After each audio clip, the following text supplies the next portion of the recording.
Dear students, তোমরা দেখছি science friend YouTube channel. আজ আমি তোমাদের সঙ্গে WPH মক টেস্ট পেপার 2021-এর অঙ্কের যে মডেল কোয়েশ্চেন সেট 6-এর 2-এর দাগের অঙ্কগুলো নিয়ে তোমাদের সঙ্গে আলোচনা করব। এর আগের ভিডিওগুলোতে আমি 1-এর দাগের অঙ্কগুলো আলোচনা করে দিয়েছি, যদি তোমরা কেউ দেখে না থাকো প্লেলিস্ট থেকে গিয়ে দেখে নিও।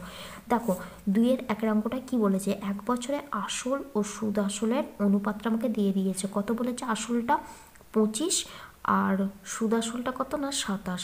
আমাকে কি বের করতে হবে না, বার্ষিক সরল সুদের হারটা আমাকে বের করতে হবে, অর্থাৎ 8টার আমাকে মানটা বের করতে হবে। ঠিক আছে, দেখো আমি তোমাদের একটা সূত্র বলেছিলাম যে সুদ আসল থেকে সুদ বের করতে গেলে কি করতে হয়। দেখো সুদ আসল থেকে সুদ আসল মাইনাস যদি আমি আসল করি তবেই কিন্তু আমি সুদটা পাই। ঠিক আছে, এই সূত্রটা তোমাদের অনেকবার বলে দিয়েছিলাম এর আগের অঙ্কগুলো করানোর সময়। ঠিক আছে, এই সূত্রটা কিন্তু খুব খুব ইম্পর্টেন্ট, তোমরা ভালো করে মনে রাখবে। দেখো আমাকে কি দিয়ে দিয়েছে না, এই আসলের মানটা দিয়ে দিয়েছে আর সুদ আসলের মানটা দিয়ে দিয়েছে। তাহলে আমি এখান থেকে সুদ বের করতে পারবো। তাহলে সুদ আসলের মানটা কত দিয়েছে না 27, আর আসলের মানটা কত 25। তাহলে 27 থেকে 25 বিয়োগ করলে বিয়োগফলটা কত হয় না 2 হয়। এই 2টাই কি না সুদের পরিমাণটা। তাহলে সরল সুদ সমান আমরা কি জানি, সরল সুদ 2 সমান পি আর টি। পি এর মান কত, যেটা আসল সেটাই পি, পি এর মান কত 25, আর এর মানটাই আমাকে বার করতে বলেছে পি আর টি। টি হচ্ছে সময়, সময়টা এখানে কত 1 বছর, আর বাই 100। ঠিক আছে, আমি যদি 100কে 25 দিয়ে কাটি কত হবে না ভাগফল 4 হবে। তাহলে বা আর সমান আমি কি পেতে পারি, এই 2-এর সঙ্গে 4টা গুণ হয়ে গিয়ে কত হবে, গুণ করলে 8 হয়ে যাবে। তাহলে আর এর মানটা আমার কত হয়ে যাচ্ছে না 8%। ঠিক আছে, তাহলে এটাই হচ্ছে সুদের হারের পরিমাণটা। আশা করি তোমরা বুঝতে পারলে। এই যে শূন্যস্থানটা যেটা লেখা আছে সেখানে কিন্তু তোমরা শুধুমাত্র 8% লিখে দেবে, শুধু 8 লিখবে না, কারণ একক সবসময় উল্লেখ করতে হয়।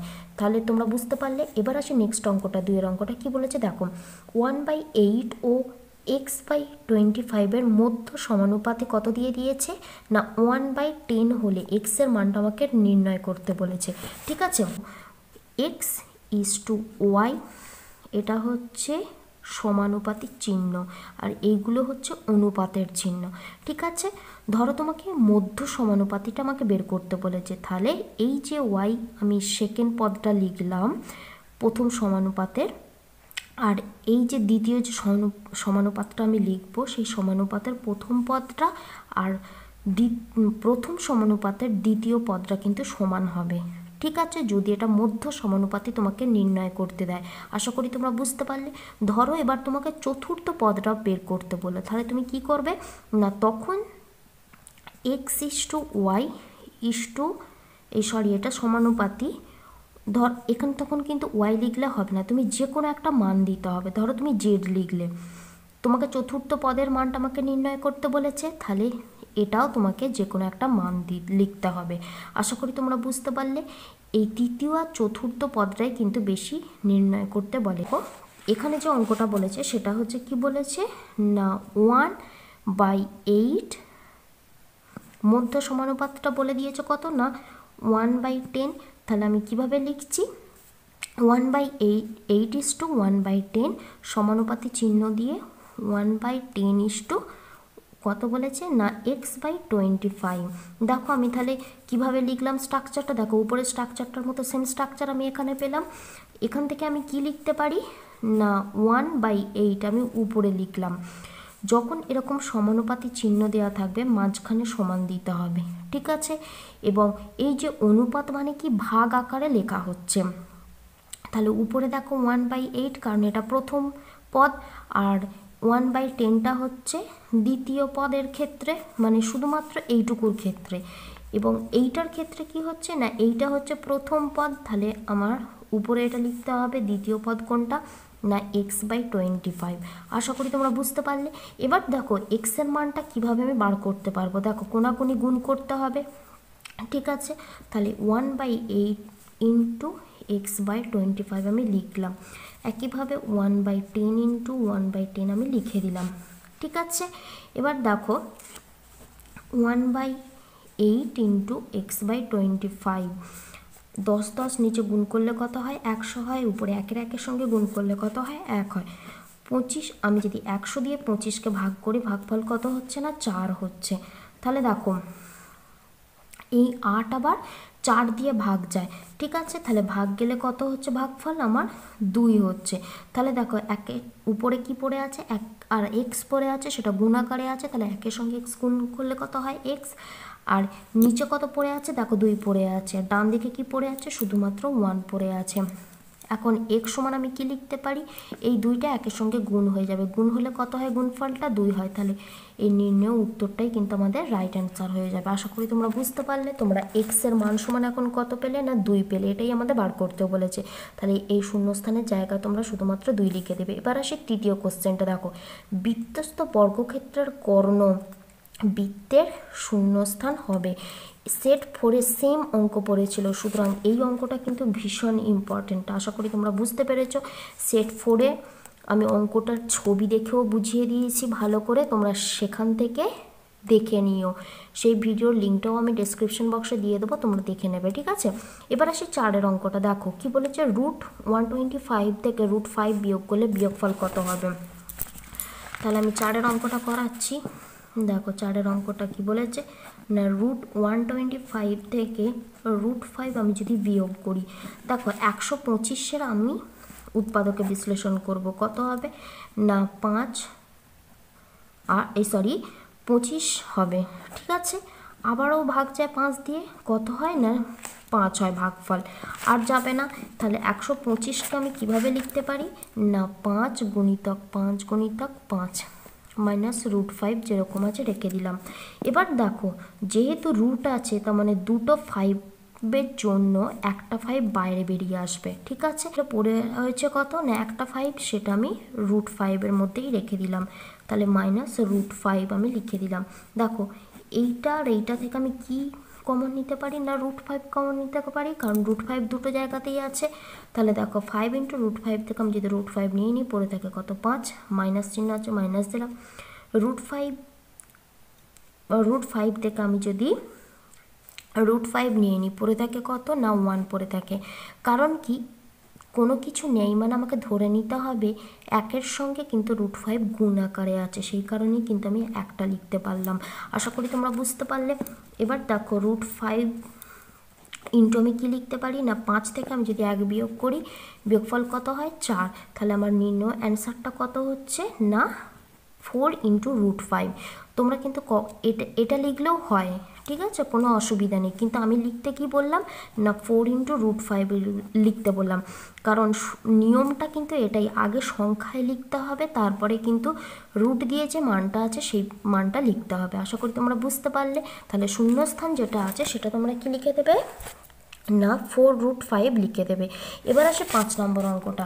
দেখো 5 নম্বর অঙ্কটা কি বলেছে, একটি ঘনকের সমগ্রতলের ক্ষেত্রফল কত বলেছে না x বর্গ একক এবং কর্ণের দৈর্ঘ্য y একক হলে x সমান আমাকে মানটা নির্ণয় করতে হবে। সেটা কার সঙ্গে রিলেশন আছে দেখো x এর না y স্কোয়ারের সঙ্গে রিলেশন আছে, ঠিক আছে। তাহলে প্রথম আমি বের করব না ঘনকের কর্ণের দৈর্ঘ্য আর ঘনকের সমগ্রতলের ক্ষেত্রফলটা। তাহলে ঘনকের সমগ্রতলের ক্ষেত্রফলের সূত্রটা আমি কি জানি না স্কয়ার।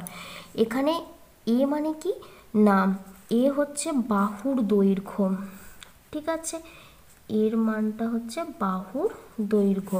দেখো এই 6a² কার সঙ্গে সমান না ঘনকের সমগ্র তলের ক্ষেত্রফলের সঙ্গে সমান। যে মানটা দেওয়া আছে এখানে সেটা হচ্ছে x দেওয়া আছে, তাহলে x সমান আমি এই কথাটা লিখতে পারি। একইভাবে দেখো না ঘনকের কর্ণের দৈর্ঘ্য যে সূত্রটা আছে সেটা আমরা কি জানি না √3 × a, এখানেও a সমান কিন্তু বাহুর দৈর্ঘ্য, সেটা সমান কোশ্চেনে কি দেওয়া আছে না y দেওয়া আছে, ঠিক আছে। তাহলে প্রথম আমি উভয় পক্ষকে বর্গ করে পাই কথাটা লিখতে হবে, কিন্তু যেহেতু এটা 1 নম্বরের কোয়েশ্চেন তোমাদের তাড়াতাড়ি সলভ করতে হবে, সে কারণে এখানে কিন্তু লিখতে তোমরা করবে না, এখানে কিন্তু তোমরা লিখবে না, ঠিক আছে।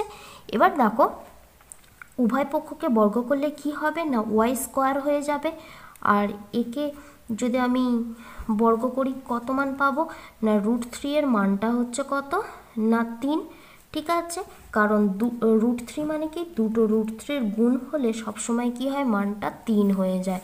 আশা করি তোমরা জানো এটা। এবার এ স্কোয়ার, কারণ √3 ইন্টু এ, এটা কিন্তু পুরোটার উপরে কিন্তু থাকে না, শুধুমাত্র মানে 3টার ওপরই কিন্তু রুট থাকে। ঠিক আছে, তাহলে এটা আমি শুধু থাকে, তাহলে এ স্কোয়ার করলে কত হয় না এ স্কোয়ার হয়ে যায়। তাহলে কিন্তু দেখো এই যে এ স্কোয়ার এখন আমি পেলাম, আর এখান থেকেও কিন্তু এ স্কোয়ার পেলাম। তাহলে আমি এবার কি করব না, এই যে এখান থেকে আমি এ স্কোয়ার মানটা পেলাম সেটা কিন্তু এই জায়গাটায় বসাবো। তাহলে এখান থেকে আমি এ স্কোয়ারের মানটা বের করছি।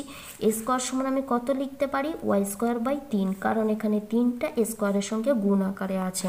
তাহলে আমি এখানে বসাচ্ছি, অতএব 6 ইন্টু ওয়াই স্কোয়ার বাই 3 সমান কত না এক্স, এটা দেওয়া আছে। ঠিক আছে, 6কে যদি আমি 3 দিয়ে ভাগ করি, ভাগফল কত হচ্ছে না 2 হচ্ছে। তাহলে আমার বাঁ দিকে কী পড়ে রয়েছে, 2 ইন্টু ওয়াই স্কোয়ার পড়ে রয়েছে, ডান দিকে কী পড়ে রয়েছে না এক্স পড়ে রয়েছে। দেখো এখন আমার কিন্তু এক্স আর ওয়াই স্কোয়ারের সঙ্গে রিলেশনটা আমি পেয়ে যাচ্ছি, এক্স সমান কী পাচ্ছি না 2 ওয়াই স্কোয়ার। তাহলে তোমরা এই শূন্যস্থানটার জায়গায় খালি 2 লিখে দেবে। আশা করি তোমরা বুঝতে পারলে অঙ্কটা। এবার আসি দেখো 6এর অঙ্কটা কি বলেছে দেখে নিই। একটি সমকোণী ত্রিভুজের পরিকেন্দ্র, দেখো সমকোণী ত্রিভুজ আমি আঁকছি, এই অঙ্কটা কিন্তু ভীষণ ইম্পর্টেন্ট। ঠিক আছে, যদিও কোনো সেটে এখনও পর্যন্ত আমি দেখতে পাইনি, এই সেটেই প্রথম দেখলাম, কিন্তু তবুও বলবো এই অঙ্কটা কিন্তু ভীষণ ইম্পর্টেন্ট।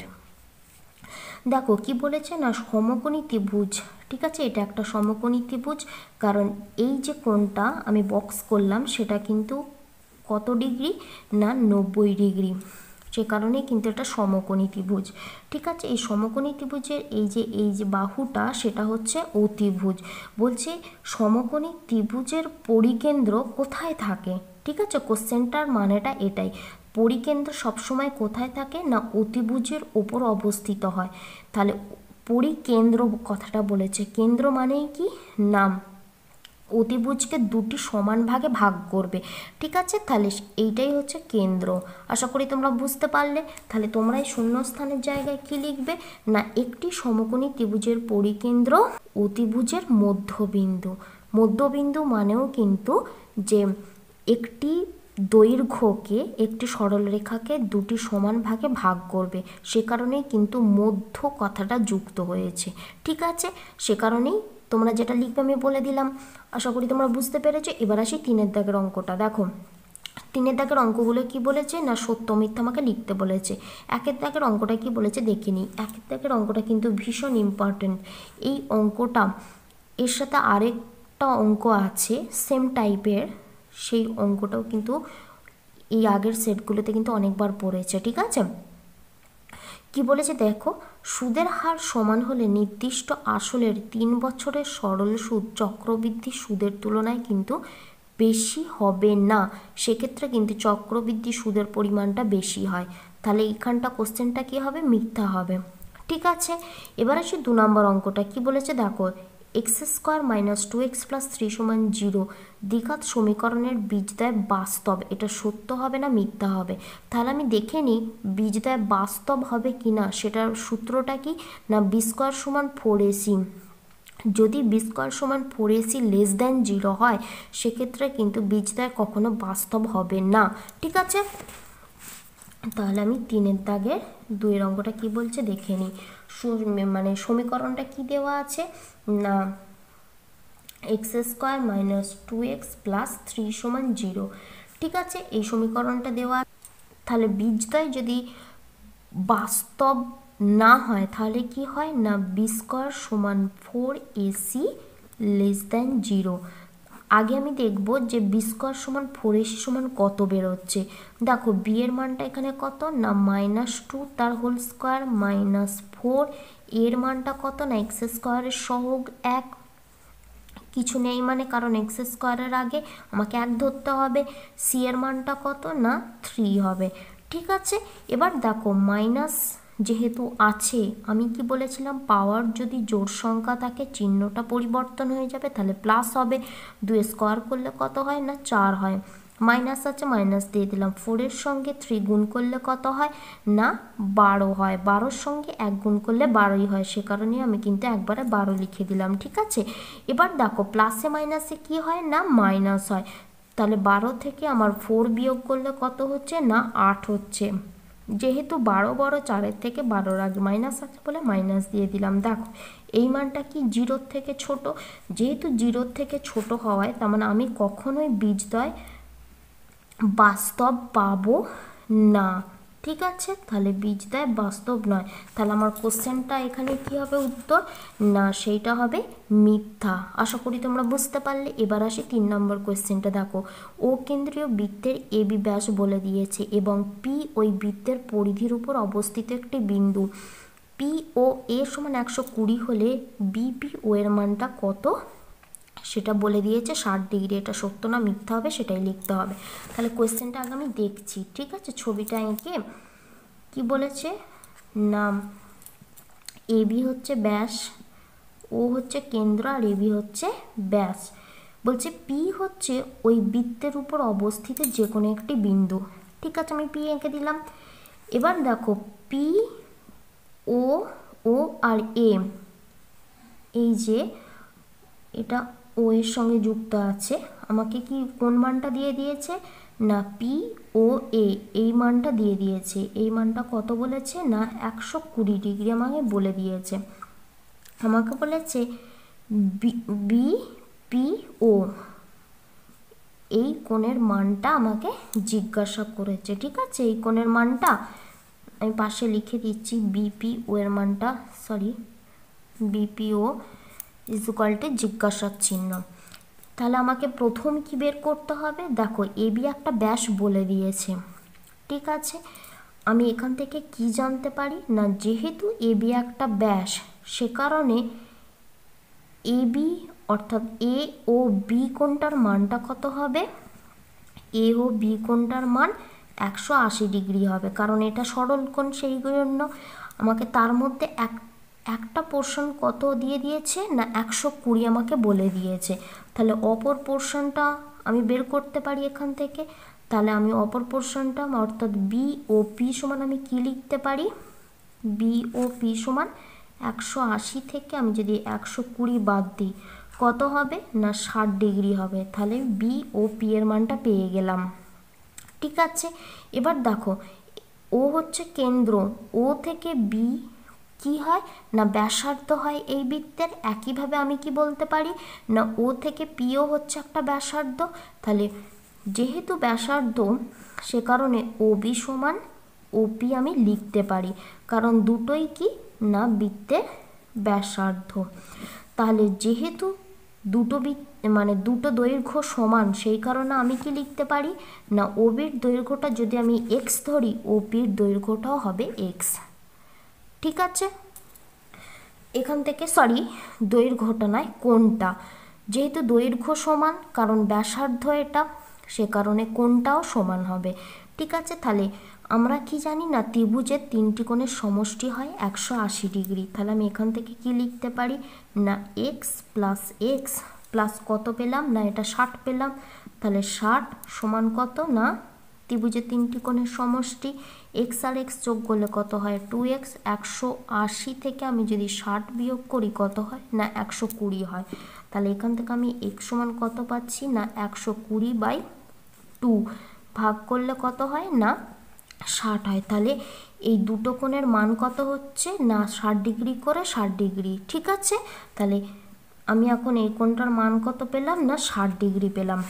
ঠিক আছে, তাহলে বিপি ওর কত মান হবে না 60 ডিগ্রি হবে।